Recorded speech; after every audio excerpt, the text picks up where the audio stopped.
குருவின் தினம் ஒரு சுவடுகளில் மாயக்கோள், இந்த மாயக்கோளை பற்றி இன்றைய நாளில் ஒரு சிறு விளக்கங்கள் கொடுக்கலான்னு ஆசைப்படுறோங்க. எல்லோருமே ஒரு கோல் வச்சிட்ருக்காங்க. அதாவது குருமார்கள் பல பேர் கோவிலுக்கு செல்கிறோம், இல்லை பல வித்தைகளை சொல்லிக் கொடுக்குறாங்க. சில கற்பிக்கும் கலையை சொல்லிக் கொடுக்குற எல்லோருமே கையில் ஒரு கோல் வச்சிட்ருக்காங்க. ஏன் நம்ம நாட்டில் கூட செங்கோல்னு ஒரு வார்த்தையை சொல்லிக்கிட்டு இருக்காங்க. இதற்கான அர்த்தம் எல்லாம் யாருக்குமே உண்மையான விளக்கங்களை எப்படி எடுத்துக்கிட்டு அதற்கான பெயரை ஏன் வச்சுக்கிட்டு இருந்தாங்கன்றதுக்கு அந்த காலத்தில் பாண்டிய மன்னன் கூட செங்கோல் ஆட்சி புரிந்தார் அப்படின்னு தான் சொல்லுவாங்களாங்க.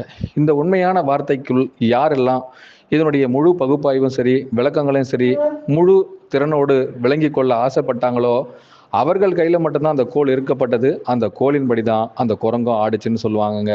அதாவது இந்த உலகமே அவர்களின் கையில் இருந்து இயங்குச்சுன்னு கூட சொல்லலாங்க. ஏன் இந்த அண்ட சராசரமும், அதாவது இந்த பிரபஞ்சமே அந்த கோலின் இயக்கப்படி அது ஆடும் அப்படின்னு சொல்லுவாங்களாங்க. இது எப்படி இயங்கும் அப்படின்றதுக்கான தத்துவத்தை, அந்த கோளின் தத்துவம் எதை சொல்ல வருதோ, அதனுடைய ஆகமம் எங்கிருந்து பிறப்பிக்கப்படுகிறதோ அதிலிருந்தே அதுவும் வெளிப்பட ஆசைப்பட்டதாங்க. இந்த கோல் எடுத்தால் எல்லோருமே எப்படி தன்னுடைய திசையின் முழு ஆகமமும் அவர்களுக்குள் இருந்து வெளிப்படுகின்றதோ அதை யார் ஒருவர் இயக்குகின்றாருங்கிறது தாங்க இதனுடைய மிகப்பெரிய தத்துவம். சரிங்க, உங்களுக்குள்ளேயும் நீங்களும் உங்களையே ஆளக்கூடிய ஒன்றை நீங்கள் ஆள ஆசைப்பட்டால் அந்த கோல் உங்கள் கையிலையும் கொடுக்கப்படும். இதை எப்படி நீங்கள் இயக்க ஆசைப்படுகின்றீங்க?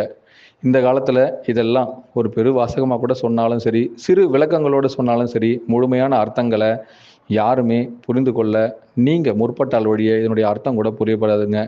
அப்போ உண்மையான விளக்கம் எப்படி தான் கொடுக்கப்படுறது அப்படின்னா, அந்த காலத்தில் எல்லோருமே அரசர்களாகட்டும், சித்தகுருமார்களாகட்டும், இல்லை ராஜாக்களாகட்டும், அந்த செங்கோல்ங்கிற ஒன்று எதனை நோக்கி பாய்ந்ததுன்றதுக்கான முழு விளக்கம் அவர்களிடம் இருந்த ஞானம், அறிவு, இன்னும் கூட சொல்லணும்னா அதுவே அவர்களிடம் எடுத்து ஓடுகின்ற மிகப்பெரிய சக்தின்னு கூட சொல்லலாங்க. அதை தான் அவர்களிலிருந்து இந்த உலகத்தில் எந்த மூலைகளில் சென்றாலும் அவர்களால் அவர்களின் கட்டுப்பாட்டுக்குள், அதாவது இந்த உலகின் மிகப்பெரிய இரட்சகர்கள் அவர்களின் வாழ்க்கையை அவர்கள் ராஜாக்கள் போல வாழ்ந்தாங்கன்னு சொல்லுவாங்க.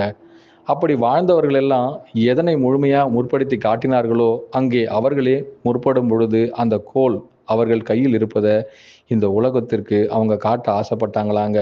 இந்த நாட்களிலும் நாங்களும் எங்களிடம் இருக்கும் செங்கோலை உங்களிடம் கொடுக்க ஆசைப்படுகின்றோம். நீங்கள் யார்? இந்த தத்துவத்தின் அடிப்படையில் உங்களையே உங்களுள் இருந்து நான் உணர்த்த ஆசைப்படுகின்றேன். அவரே எங்கள் குருநாதரானால் அவரிடமிருந்து எக்கோல் உங்கள் கோலாய் இருக்க வேண்டுமோ அக்கோல் செங்கோலாய் இருக்கட்டும். அவர் கையில் நாங்கள் ஒரு நந்தியாய் இருக்க ஆசைப்படுகின்றோம். அனைவருக்கும் குருவே சரணம், குருவடி சரணம், திருவடி போற்றிங்க.